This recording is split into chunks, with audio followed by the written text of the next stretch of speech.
Hello guys, welcome back to my channel. গতকাল আমি যে ভিডিওটা বানিয়েছিলাম সেখানে আমি বলেছিলাম যে ভিক্স কীভাবে প্লে আউট হয়েছে এবং তার সাথে সাথে পুরো মার্কেট অ্যাকচুয়ালি কীরকমভাবে মুভ করেছে, কিভাবে আমি প্রফিট বানিয়েছি এবং আগামী দিনের আউটলুক কি হতে পারে। তো এই ভিডিওটা বানানোর পর যে জিনিসটা হয়েছে অ্যাকচুয়ালি অনেকেই গতকালকে যে ফলটা হয়েছে সেটাতে অনেকেই ভয় পেয়ে গিয়েছেন। অনেকের যে পোর্টফোলিও আছে সেই পোর্টফোলিও মোটামুটি 8, 10, 12, 20 এরকম পার্সেন্টেজের মতো ফল করে গিয়েছে, ডিপেন্ডিং অন যে আপনার মানে কি কি শেয়ার রয়েছে না রয়েছে। তো আজকে আমি যে জিনিসগুলো নিয়ে ডিসকাশন করব সেটা হচ্ছে যে এই যে ইলেকশন রেজাল্টটা হলো এবং নেক্সট যিনি প্রাইম মিনিস্টার হবেন সেটা নরেন্দ্র মোদী হতে পারেন বা অন্য কেউ হতে পারেন, সেরকম একটা পসিবিলিটি তৈরি হয়েছে।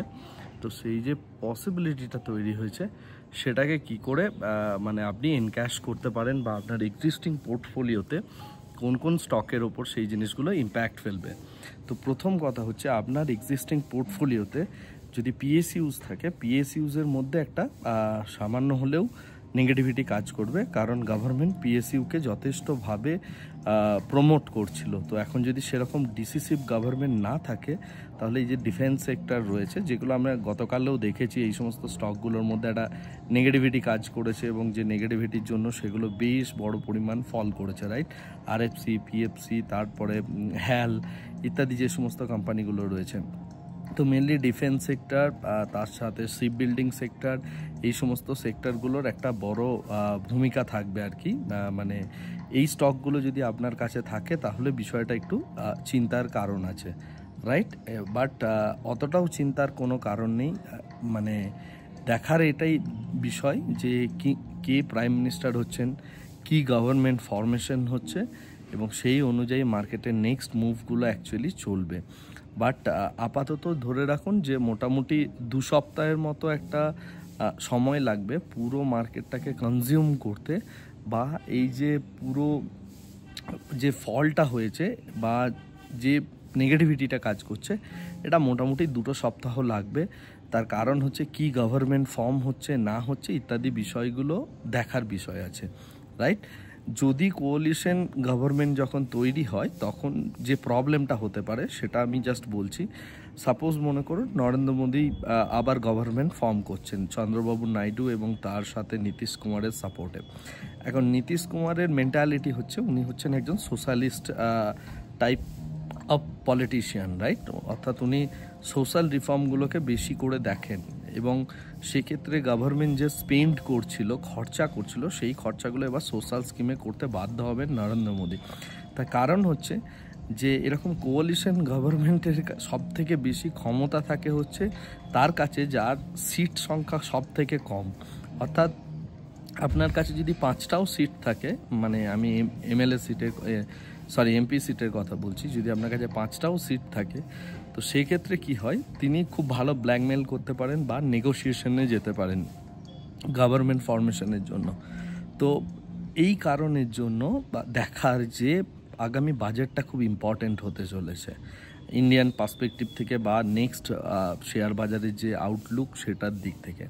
তো বাজেট একটা বিশাল বড় ভূমিকা থাকবে, তাছাড়া গভর্নমেন্ট কি ফর্ম করছে সেই বিষয়টা একটা বিশাল বড় ব্যাপার এবং সেই জিনিসটার দিকে আমাদের নজর রাখতে হবে অ্যাজ এ শেয়ার বাজার পার্টিসিপেন্ট। আপনি কেবলমাত্র চার্ট, 200 ডিএমএ এবং তার সাথে সাথে আপনি মনে করুন এই যে 50 ইএমএ ইত্যাদি যে সমস্ত জিনিসগুলো আছে এগুলো তো আপনি দেখছেনই, বাট মূলত শেয়ার মার্কেটটাকে ড্রাইভ করে হচ্ছে economy, government, RBI, central bank এবং তার সাথে বিজনেসম্যান। সো এদের যে অ্যাক্টিভিটিসগুলো সেই অ্যাক্টিভিটিসগুলো খুব ভালোভাবে অবজার্ভ করতে হবে এবং এই অ্যাক্টিভিটিগুলো আপনাকে অ্যাকচুয়ালি ট্র্যাক করতে হবে।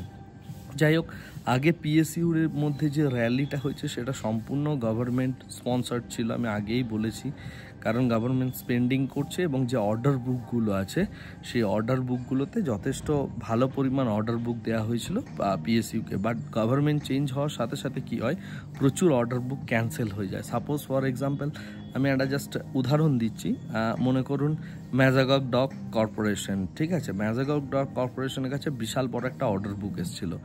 এখন যদি কোনো কারণে গভর্নমেন্ট সেই অর্ডার বুকটা বাজেট কনস্ট্রেনের জন্য 3 বছর 4 বছর পিছিয়ে দেয়, তাহলে শেয়ার মার্কেটে কিন্তু ম্যাজাগগ ডক কর্পোরেশনের একটা নেগেটিভ ইম্প্যাক্ট পড়বে এবং যার জন্য শেয়ার প্রাইস কিন্তু যথেষ্ট ভালোভাবে ফল করতে পারে। আমি জাস্ট উদাহরণ দিলাম, এটা নয় যে ম্যাজাগগ কর্পোরেশনের পড়বে বা শিপিং কর্পোরেশন অফ ইন্ডিয়ার পড়বে শেয়ার প্রাইস, আমি সেটা নিয়ে কথা বলছি না, আমি জাস্ট একটা এক্সাম্পল দিচ্ছি। তো এক্সাম্পলটাকে এক্সাম্পল হিসাবে নিন। ওকে, তো কি অ্যাক্টিভিটি হচ্ছে সেই অ্যাক্টিভিটিটার দিকে নজর রাখতে হবে, তবে আপনি নেক্সট মুভটা ডিসাইড করতে পারবেন। এটা হচ্ছে প্রথম কথা। দ্বিতীয় কথা হচ্ছে যে একটু যদি ভালোভাবে অবজার্ভ করেন আপনি দেখলেই বুঝতে পারবেন, যখন মার্কেট যতবার ফল করার চেষ্টা করেছে এই ইলেকশনের চলাকালীন এই সময়টাতে, দেখবেন কোনো সময় প্রাইম মিনিস্টার এসে, কোনো সময় অমিত শাহ এসে, কোনো সময় নির্মলা সীতারামন এসে, বা কোনো সময় কি বলবো জয়শঙ্কর এসে, এনারা প্রত্যেকে এসে বলেছেন শ্যুট আপ করবে মার্কেট, এবং যে রিটেলাররা প্রত্যেকে এদের কথা শুনে টাকা লাগিয়েছেন এবং বেশ ভালো অঙ্কের একটা টাকা লাগিয়েছেন, রাইট। এবং এক্সিট পোল যেটা করা হয়েছে সেটা বেসিক্যালি রিটেলার ট্র্যাপিংয়ের জন্য করা হয়েছে। আমি পুরো এই জিনিসগুলো যদি আপনি ডেট ওয়াইজ দেখেন আপনি বুঝতে পারবেন। আমি উদাহরণ দিয়ে বলছি, তাহলেই বুঝে যাবেন। শনিবার দিন আমাদের ইলেকশন রেজাল্ট শেষ হলো, রাইট, ইলেকশন শেষ হলো। সোমবারটা কি করতে টাইম নেওয়া হলো? সোমবার তো ইলেকশনের কাউন্টিং করা যেতে পারতো, যে ঠিক আছে রবিবার একটা গ্যাপ এবং আমি সোমবার কাউন্টিং করব, সেটা না করে সোমবারটাকে গ্যাপ দেওয়া হলো এবং তার মধ্যে একটা ম্যানিপুলেটেড এক্সিট পোল দেখানো হলো প্রত্যেককে, এবং সোমবার দিন একটা এমন শ্যুট আপ করলো, দেখবেন শ্যুট আপ করে যে হাইয়েস্ট পয়েন্টটা হয়েছে তারপর থেকে কনস্ট্যান্টলি সেল হয়েছে এবং মার্কেটের রিটেলারদের মনে এই ধারণাটা তৈরি হলো যে হিউজ মার্কেট শ্যুট আপ করতে পারবে, এবং সেই দিনও প্রচুর সংখ্যক রিটেলার বাই করেছেন এবং যারা অ্যাকচুয়ালি বিগ প্লেয়ার তারা এক্সিট করেছেন এবং সেল করেছেন।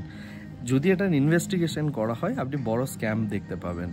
বাট মেইন যেটা কথা সেটা হচ্ছে যে স্টক মার্কেট এইভাবেই চলে, ইন্ডাস্ট্রিয়ালিস্টরাই সমস্ত কিছু ডমিনেট করেন, পলিটিশিয়ানসরাই ডমিনেট করেন। তো এই জিনিসগুলো আপনাদের মাইনিউটলি অবজার্ভ করতে হবে। এগুলো অবজার্ভ করলেই আপনি বুঝে যাবেন যে কোন সময় আপনার কল কেনা উচিত আর কোন সময় পুট কেনা উচিত। আমার কথাগুলো আপনার কাছে গল্প মনে হবে, ইত্যাদি বিভিন্ন কিছু মনে হবে, বাট বিটুইন দ্য লাইন্স পড়াটা যদি আপনি শিখে যান তাহলে আপনি মার্কেট থেকে কেন যে কোনো জায়গা থেকেই পয়সা ইনকাম করতে পারবেন। ওকে, তো আমি বিশেষ ডিটেলসে যাচ্ছি না এই বিষয়টাই, কারণ এটা নিয়ে যদি আমি ডিটেলসে কথা বলি তাহলে অনেক ডিপ লেভেল কথা বলা যেতে পারে, এবং সেক্ষেত্রে দেখবেন যে মার্কেটকে ম্যানিপুলেশনের জন্য একটা ডেলিবারেটলি চেষ্টা করা হয়েছে পুরো ইলেকশনটাতে, এবং মার্কেটকে অল টাইম হাইয়ে নিয়ে গিয়ে সেখান থেকে এত বড় ম্যাসিভ ফল করানো হয়েছে, এবং মোটামুটি 30 লক্ষ কোটি টাকার মতো আগের দিনের টোটাল যে টাকাটা গায়েব হয়ে গেছে মার্কেট থেকে, যে ভলিউমটা গায়েব হয়েছে সেটা হচ্ছে 30 লক্ষ কোটি টাকার মতো, রাইট। আপনি এখন বলবেন যে এসআইপি দ্বারা পাম্প করা হবে, রাইট, এসআইপির দ্বারা পাম্প করা হবে, কিন্তু এই টাকাগুলো অ্যাকচুয়ালি যাচ্ছেটা কোথায়, রাইট। এই বিষয়গুলো নিয়ে চিন্তাভাবনা করার অনেক ডিপ লেভেল চিন্তাভাবনা করার দরকার আছে। এগুলো প্রচুর রিটেলার মানি এবং ম্যানিপুলেশন এইভাবেই হয় শেয়ার বাজারে, কোনো না কোনোভাবে একটা ইউফোরিয়া ক্রিয়েট করে ম্যানিপুলেশন হয়। এখন যেটা কথা সেটা হচ্ছে যে আগামী দিনে আপনি কি করবেন। আপনি মোটামুটি পিএসইউ স্টকগুলোর দিকে একটু নজর রাখুন এবং এইটা দেখার চেষ্টা করুন আগে গভর্নমেন্ট কি ফর্ম করছে এবং সেই অনুযায়ী কি মুভমেন্ট হচ্ছে। আগামী কিছুদিন আর একটু ভোলাটাইল মুভমেন্ট থাকবে, স্টক স্পেসিফিক ভোলাটাইল মুভমেন্ট থাকবে। তার রিজনটা হচ্ছে যে যেমন যেমন গভর্নমেন্ট ফরমেশন হবে সেই অনুযায়ী অ্যাকচুয়ালি পুরো কাজগুলো হবে। যাই হোক, আজকে ভিডিওটা দীর্ঘায়িত করছি না, এখানেই শেষ করছি। Thank you very much, bye bye, tata.